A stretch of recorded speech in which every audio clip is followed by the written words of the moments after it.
Titanic, a ship of dreams, a legacy of tragedy. At the turn of the 20th century, the world stood on the edge of a technological renaissance. Steam, steel, and empire defined the age, and into this bold new world sailed a ship like no other. She was vast, majestic, and unsinkable, or so they said. Her name would echo through history, RMS Titanic. The dream is born. In 1907, two powerful men, J. Bruce Ismay, chairman of the White Star Line, and Lord William Peary, head of Harland and Wolff shipyards in Belfast, drew up an audacious plan. While their rival Cunard Line boasted the fastest ships afloat, White Star would build the largest and most luxurious liners in the world, Olympic, Titanic, and Britannic. Construction of the RMS Titanic began in March 1909. It took more than 3,000 men, nearly 3 years, and over $7 million to build her. She stood 882 feet long and 175 feet tall, a floating city of iron and dreams. Inside, Titanic was nothing short of opulent. Her first-class accommodations rivaled the grandest hotels.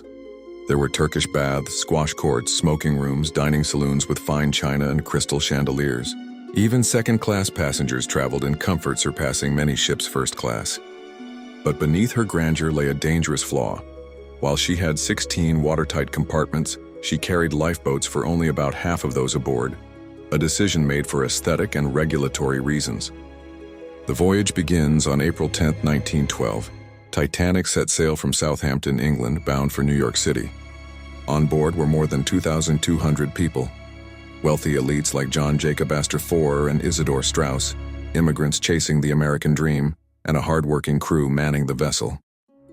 She made brief stops in Cherbourg, France, and Queenstown, now Cove, Ireland, before steaming west into the Atlantic. For the first few days, the voyage was smooth. The weather was clear, spirits were high. Captain Edward J. Smith, nearing retirement, helmed the ship with confidence. Few passengers gave much thought to the ice warnings that began arriving from other vessels. April 14, 1912. A night of silence and ice.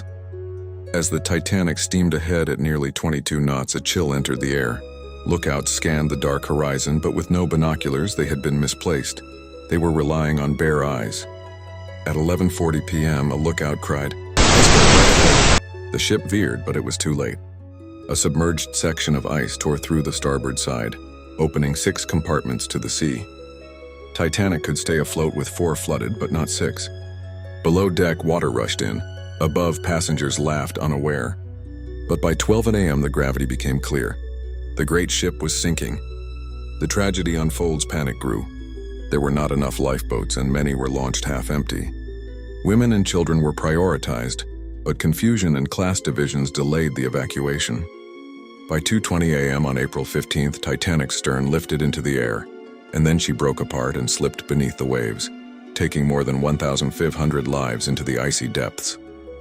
Those in the water died quickly from the cold, not drowning. Only 705 survivors were rescued by the RMS Carpathia hours later. Aftermath and legacy. The sinking of Titanic shocked the world.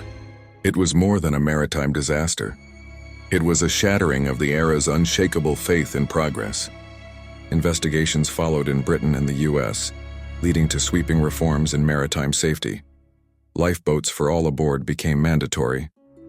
24/7 radio communication was required.